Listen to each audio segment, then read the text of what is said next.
Hello guys! Hello Taurus! Welcome Taurus dito sa aking channel, Kapalaran 888. Welcome! Alamin natin kung ano ang first 15 days reading para sa lahat ng Taurus, February 2024. So, general reading to guys, so pwede kang makaresonate. Gamitin mo ang iyong intuition sa panunood. Maraming salamat doon sa mga patuloy na nanonood dito sa ating channel. Okay, so Taurus, meron kang dalawang baraha. Ito ay Waterfall and Green Man. Itong Green Man na to guys is parang, Zero the Full. Diba? Sinasabi ng baraha sa'yo na from February 1 today until the February 15, sinasabi ng baraha sa'yo dito na kailangan mong mag-relax. Okay? Kinakailangan mo Taurus na mag-relax, go with the flow, and kailangan mong i-prioritize yung iyong physical health, mental health, i-prioritize mo yung kapayapaan sa iyong buhay. Kasi kung makikita mo dito, effortless eh. So, kailangan mo lang na, go with the flow. Okay? Go with the flow tayo sa 2 weeks na to. First 2 weeks. Oh, by the way, hindi ito love life ha. Ito ay in general. General message. Okay.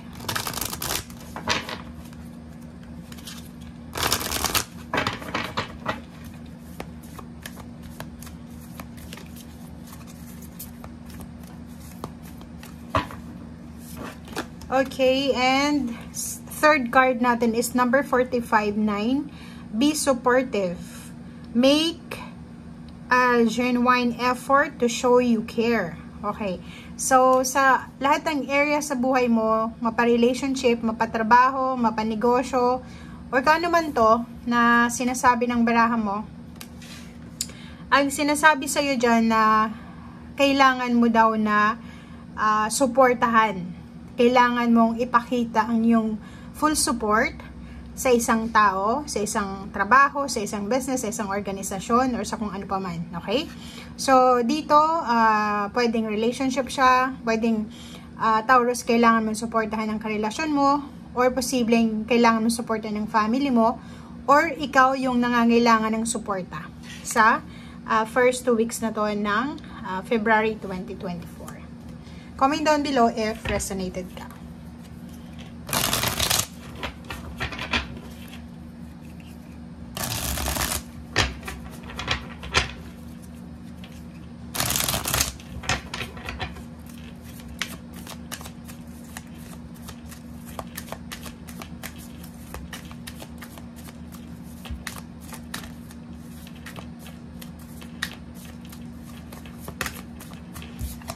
Okay, first card dito, meron kang 8 of Wands. So, isang napakabilis na balita ito na posibleng matanggap mo simula February 1 hanggang 15. So, ang balitang ito is pwedeng galing sa malayong lugar or galing lang sa malapit na lugar.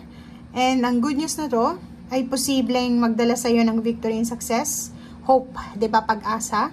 Magdala din to sa iyo ng new beginnings, ng pagbabago. So, pwedeng ito yung matagal mo nang hinihintay or pwedeng unexpected good news ito para sa'yo.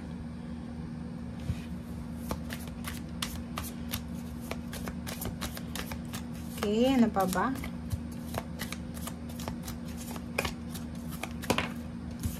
Next card natin. Wow! So, dito sa barahang ito, sinasabi na may posible kang kailangan na iwasan, tapusin na. Okay? Kasi para siyang alpha and omega na may kailangan kang simulan, pero kailangan mo munang tapusin ang isang bagay bago ka makapagsimula.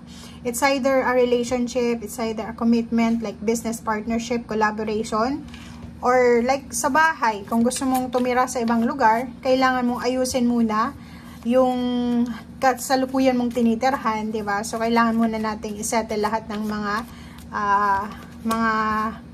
problema natin or kano pa man. So, nandito yung Zero the Full. Sabi ko sa'yo dito, may Green Man ka, Zero the Full. This 2024 is new beginnings yan para sa'yo. Pero may iba sa inyo dyan, Taurus, na hindi nyo pa masyadong nararamdaman yung pagsisimula last January, okay? But this February, sinasabi ng barahan na if ever man na may dumating sa yung magandang balita, kasi may good news dito, na kailangan mong magdesisyon ng risky decision, or kailangan mong gumawa ng isang matibay na decision making, make sure na gawin mo yan as soon as possible. Kasi sayang yung momentum sayang yung oras, sayang yung energy na posibleng dala-dala ng good news na to. Okay, so dito naman sa Queen of Pentacles. Ang Queen of Pentacles na to is nagsasabi sa'yo na yun na nga, maraming darating. Maraming darating sa buhay mo na mga pagbabago. So, hindi lang relationship, mga transformation sa relationship, kundi sa financial. So, nakikita natin isang risky na posibleng decision making, risking pagsisimula. Ang kailangan mong simulan kung gusto mong mahawakan itong financial success na to, or kung gusto mong maayos yung financial mo. So, kung makikita mo dito, siguro yung iba na wala ng trabaho, medyo naging matumal yung negosyo, naubos yung savings or kano pa man. But, isang napakagandang balita ang pwedeng dumating sa'yo ngayong February na pwedeng magbigay sa'yo ng new beginnings. Makakapagsimula ka ng pagbabago patungo doon sa financial success or sa financial stability. Okay. And, ang galing. So, hindi lang pala financial, pati emotional. So, kung ikaw ay babaeng Taurus, nakikita natin dito na ang year 2024 na to is sobrang napaka-fortunate para sa'yo. Pero yun na ngayon sabi ko si kanina, medyo hindi mo pa nararamdaman sa ngayon. Pero once na nakapag-decision ka na, nagawa mo na yung pagbabago or napasok mo na itong gateway of new beginnings, unti-unti mong malalasap yung financial success and then emotional success. Okay, thank you.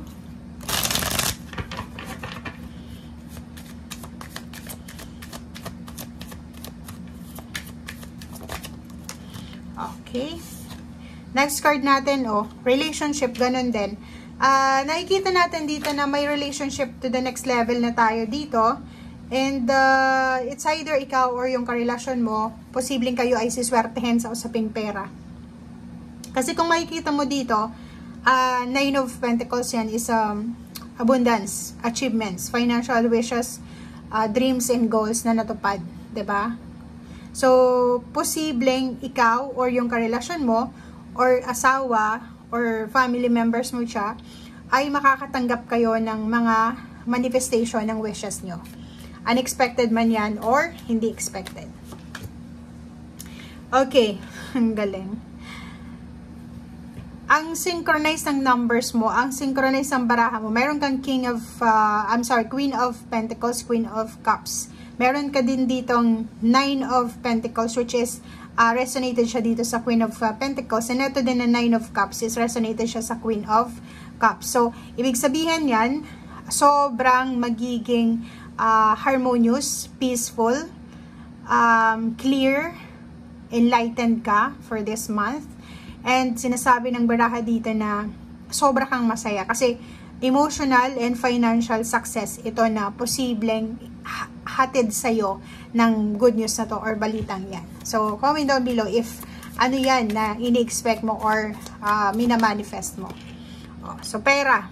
So, sinasabi ng pera sa'yo na posibleng yung mga problema natin sa pera, so yung mga problema natin sa health ay posibleng ma-resolve na siya. So, eto yung magtatapos sa buhay mo. Yung mga problema sa financial, may mga solusyon ka na eh.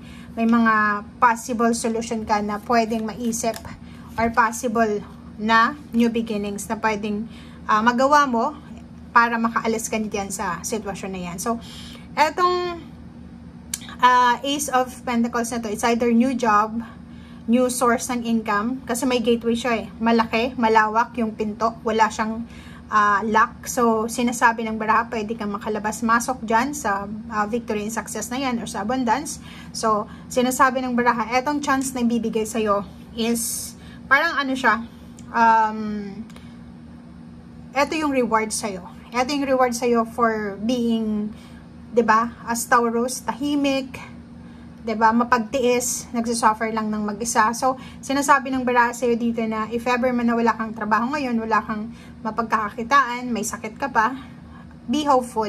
Okay? Kasi may parating sa'yo. May mag-offer ng job, may mag-offer ng pera, or may mag-offer ng kanilang prosperity and abundance sa'yo. Okay? Thank you guys. Bye!